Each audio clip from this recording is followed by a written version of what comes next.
جس طرح اللہ کے مقابلے میں سیرت ابراہیم کیا بتاتی ہے، جس طرح اللہ کے مقابلے میں چاند کی پوجا نہیں ہو سکتی، اللہ رب العزت کے مقابلے میں سورج کی پرستش نہیں ہو سکتی، اللہ رب العزت کے مقابلے میں جس طرح جناب علی ستاروں کی پوجا نہیں ہو سکتی، اسی طرح اللہ رب العزت کی عبادت کے مقابلے میں نہ کسی زندہ کی عبادت ہے، نہ کسی فوت شدہ کی عبادت ہے۔ عبادت کے لائق صرف اللہ کی ذات ہے۔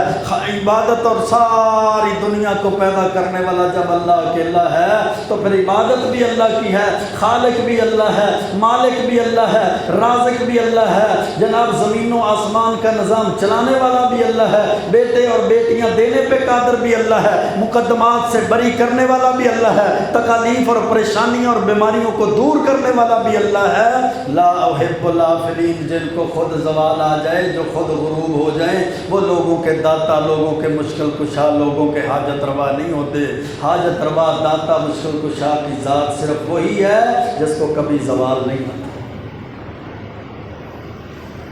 نظر و نیاز بھی اللہ کے نام پہ، نہ کسی زندہ کے نام پہ عبادت ہے، نہ کسی زندہ اور فوت شدہ کے نام پہ مالی عبادت، قولی عبادت، بدنی عبادت، نظر و نیاز کی عبادت ہے۔ میرے بھائیو، یہ سیرت ابراہیم کا سب سے پہلا پہلو ہے۔ حق کو تلاش کریں، قرآن کا مطالعہ کریں، سنت کا مطالعہ کریں، حدیث کو پڑھیں، اسلام کا مطالعہ کریں، اسلام کی تعلیمات کو دیکھیں، اسلام کے مقابلے میں کسی فقہ پہ عمل نہ کریں،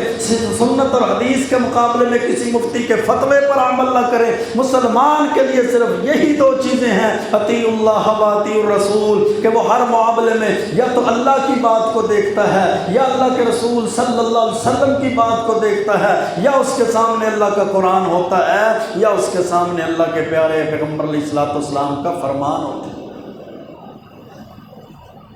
تیسری کوئی چیز اس کے سامنے نہیں ہے، نہ اس کے سامنے چونکہ اور چنانچہ ہے۔ حق کو تلاش کرے گا تو وہ بھی قرآن و سنت کے اندر، حق کی پیروی کرے گا تو بھی قرآن و سنت کے اندر۔ جب تک حق کی تلاش نہیں کرے گا اس کو حق کا کیسے پتہ چلے گا؟ اور پھر جب حق کا پتہ چل جائے پھر حق پر ڈٹ جائے گا۔ ان الذین قالوا ربنا اللہ ثم استقاموا، بے شک وہ لوگ جنہوں نے کہہ دیا کہ ہمارا رب اللہ ہے، پھر اس پر ڈٹ گئے ثم استقاموا، استقامت اختیار کی۔ وہ جناب تنگیاں آ جائیں پھر بھی اللہ کا در نہیں چھوڑتے، مشکلات آ جائیں پھر بھی اللہ کا گھر نہیں چھوڑتے، بیماری، تکلیفیں، پریشانیاں، مقدمات کے اندر پھنس جانا، یہ پریشانیاں، یہ تکالیف، یہ سارا کچھ آ جائے، ثم استقاموا، اللہ کے جناب اللہ کی ربوبیت، الوہیت، اللہ کی توحید کو تسلیم کرنے کے بعد اس پر ڈٹ جاتے ہیں، تتنزل علیہم الملائکہ، اللہ کا قرآن کہتا ہے اللہ پر فرشتوں کو نازل کرتے ہیں۔